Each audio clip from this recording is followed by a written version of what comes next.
Terima kasih pemirsa, Anda bergabung lagi bersama dengan kami di Resep Ilahi bersama dengan Dr. Sukiman Rusli. Masih dalam episode penyakit biang petaka kehidupan. Ya, karena dengan berpenyakit maka kita menjadi sulit untuk beraktivitas dengan sempurna dan kerap kali kita juga bisa menyulitkan banyak orang di sekitar kita. Bukan hanya itu, kita bahkan akan merasa merugi sendiri karena kita akan terus merasakan sakit. Kita akan terus merasakan rasa tidak enak dan lain sebagainya. Sepertinya kenikmatan yang akan dihadirkan oleh Allah Subhanahu wa Ta'ala pun menjadi sulit untuk terasa kalau kita dalam keadaan sakit. Untuk itu penting sekali bagi kita untuk menghindari penyakit tersebut dengan mengenali gejala dan juga jangan coba-coba mencari penyakit. Begitu ya dokter ya? Ya, ini betul. yang paling penting. Nah, tapi bagaimana dokter kemudian tadi kan bisa dikatakan juga yang namanya sakit tadi sempat saya sampaikan bahwa itu bisa menjadi satu ujian juga untuk kita sebagai muslim begitu ya. Ya. Dimana ada juga yang mengatakan ini menguatkan diri sih karena dalam kondisi sakit katanya dosa-dosa kita pun bisa kemudian terhapuskan dengan sabarnya kita. Tapi orang sakit banyaknya mengeluh ya dokter ya, Iya. mengeluh kesakitan. Nah, bagaimana dokter kemudian menyikapi penyakit menurut Islam? Wah, ini penting Irma. Tuntunan Islam itu sangat terarah ya, dan bermanfaat untuk pemeluknya. Betul. Kayaknya berbeda dengan agama lain. Ya. Ya, ini petunjuknya jelas. Tapi kadang-kadang kita umat Muslim kita mengaplikasikan dengan cara yang berbeda. Nah, itu sebenarnya tidak boleh. Ya. Ada hadis-hadis ya dan firman Allah, sedikit kita kutip aja Irma ya. Ya. Pertama adalah sabda baginda Rasulullah menyebutkan bahwa kalau sakit itu harus berobat. Ya. Berobatlah kamu jika telah sakit, dan setiap penyakit telah ada obatnya, kecuali penyakit tua. Oke, nggak bisa ditunda ya. Dia harus berobat Ya. kalau sudah sakit. Jangan lalai. Betul. Ya, jangan ditunda. Nah, berobat itu artinya apa? Nah, ini kembali kepada tuntunan yang bersifat teknis. Oke. Nah, berobat itu bukan sekadar minum obat, macam-macam itu, ya. Ada tindakan medik, ya, dan itu harus dilakukan sesuai dengan suatu standar keilmuan, Baik. yaitu ilmu kedokteran. Nah, yang kedua, kalau penyakit gampang ya bisa kita obat diri sendiri. Ya, kita bisa mendeteksi sendiri ya. Tapi kalau udah penyakitnya sulit, ya, penyakitnya udah mengancam kehidupan atau mendatangkan petaka dalam kehidupan, harus berkonsultasi kepada ahlinya, ya. Betul. Fas'alu ahla zikri in kuntum la ta'lamun dalam Al-Qur'an, ya. Maka bertanyalah kepada ahlinya jika kamu tidak mengetahui. Oke. Bertanyalah ke ahlinya jika kamu tidak mengetahui. Sabda Rasulullah juga, kalau kamu tidak mengetahui, maka bertanyalah kepada ahlinya. Kalau tidak, tunggulah kehancurannya. Nah, itu. Jadi kata-kata ahli di sini tolong aja diterjemahkan oleh pemirsa TVmu apa maksudnya yang ahli di situ. Nah, disitulah. Yang ketiga yang perlu kita ingat adalah petunjuk dasar. Tapi petunjuk pemikiran. Jadi bukan petunjuk teknis pengobatan. Nah, ini harus dibedakan ini. Apa maksudnya dokter? Ya, Al-Quran itu adalah petunjuk untuk pemikiran umat manusia. Oke. Zaman dahulu nenek moyang kita malah ayat Al-Quran tuh yang dari kertas tuh dijadikannya jimat untuk obat. Itu kan salah. Iya, iya.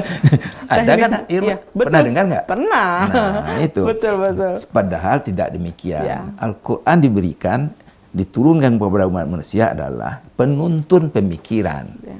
Nah, gitu. Ada namanya Muhammad Abduh. Ya. Itu abad berapa tuh? 18 ya, 19 ya. Dia menyebutkan itu bahwa pemikiran manusia, indera manusia, aktivitas ilmu manusia dengan riset dan penelitian itu adalah mengungkap ciptaan Allah yang ada di permukaan bumi. Oke. Bukan hadis dan tuntunan agama katanya.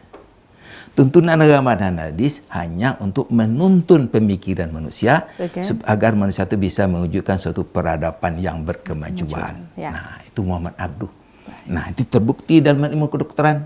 Nah, demikian. Jadi ada ayat menyebutkan bahwa Al-Quran itu harus tahu, Maya udah tahu ya, harus dipikirkan, dipelajari, ya, bukan sekadar dihafal. Harus lengkap itu. Betul. Dihafal, oke. Dipikirkan, dipelajari, Harus. oke. Yang ketiga nih, diaplikasikan dalam kehidupan. Dan bisa dipakai untuk menciptakan suatu kemajuan atau peradaban yang baru. Apalagi dalam ilmu kedokteran. Ada ayat ya, Al-Isra ayat 82 ya. Wa nuzzilu minal Qur'ani ma huwa shifaa'a wa rahmatul lil mu'minin. Wa la yaziduz zalimina illa khasara. Dan kami turunkan dari Al-Quran suatu yang menjadi penawar. Nah, ada orang menerjemahkan itu penyembuh. Baik. Nah, dan rahmat bagi orang-orang yang beriman. Oke. Dan Al-Quran itu tidaklah menambah arti kepada orang yang zalim, kecuali hanya suatu kerugian. Nah, jadi kita harus memahami tuntunan ini. Al-Quran itu hanya penuntun pemikiran manusia. Nah, itu demikian. Dan itu juga yang sering kita dengar, mungkin ya ayatnya juga sering kita dengar begitu dikatakan bahwa Al-Quran itu bisa menjadi obat ya, menjadi penawar tadi seperti yang dijelaskan oleh dokter.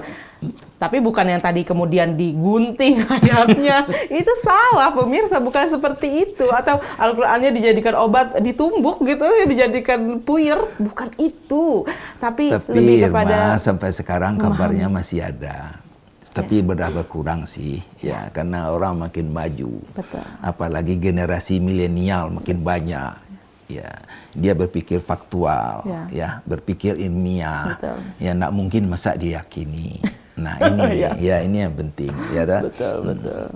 Ada namanya ilmal yakin.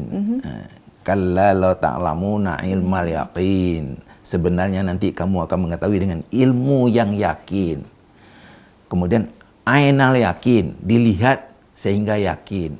Akhirnya hakul yakin, yakin yang sebenar-benarnya. Masya Allah, luar biasa sekali. Nah, itulah ilmu ya.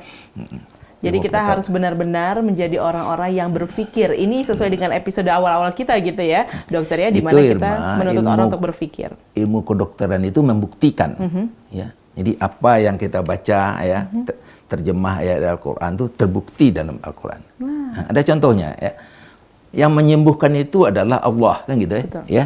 Wa idza maritu fa huwa yasfin. Ya. Kalau aku sakit, yang menyembuhkan hanya Allah. Itu terbukti dalam ilmu kedokteran. Mau Irma dengar? Mau. Supaya jadi hakul yakin. Ya, pasien sakit perut, dioperasi oleh dokter bedah, dibedah perutnya. Ya. Setelah bedah, dibuang penyakitnya, dijahit. Masya Allah. Ya. Dipertemukan dinding perut yang sudah dibedah tadi. Apa yang kejadian setelah itu? Apakah memang obat yang menyembuhkan? Tidak.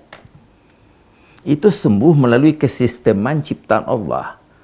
Jadi daging yang ditemukan tadi akan timbul jaringan-jaringan baru, vaskularisasi baru yang justru lebih kuat daripada jaringan yang biasa.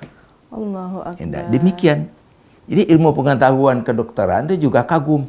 Ya. Orang udah dibelah, cuma ditempelin aja dengan benang.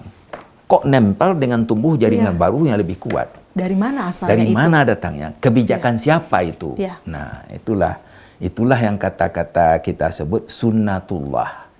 Ya, jadi ciptaan Allah ya, yang sudah kebiasaan ya, yang terjadi pada demikian. Dan ilmu kedokteran membuktikan ciptaan Allah itu. Masya Allah, luar gitu biasa. Ilmunya. Keren banget dokter, tapi memang benar ya dikatakan bagaimana kita ingin menggapai ridho Allah semuanya harus dengan ilmu. Jadi semakin berilmu seseorang, insya Allah seharusnya keimanan dan ketakwaannya juga semakin meningkat. Karena semakin banyak menemukan bukti-bukti begitu ya, dari keyakinan kita terhadap Allah Subhanahu Wa Taala. Baik dokter, terima kasih untuk sesi ini. Nampaknya sudah habis waktu ya? Sudah habis waktu.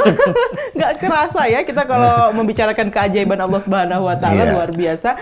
Kuasa Allah atas segala apa yang kita nikmati hari ini, kuasa Allah atas segala apa yang kemudian Allah takdirkan kepada kita, dan tugas kita adalah bersabar dan ikhlas menerima segala sesuatunya, tapi ingat, tetap berusaha. Dokter, terima kasih ya, kita jumpa di episode berikutnya. Terima kasih juga pemirsa sudah menyaksikan program ini, saksikan di episode-episode berikutnya dengan tema-tema yang menarik juga tentunya. Sampai jumpa lagi, Assalamualaikum warahmatullahi wabarakatuh. Waalaikumsalam.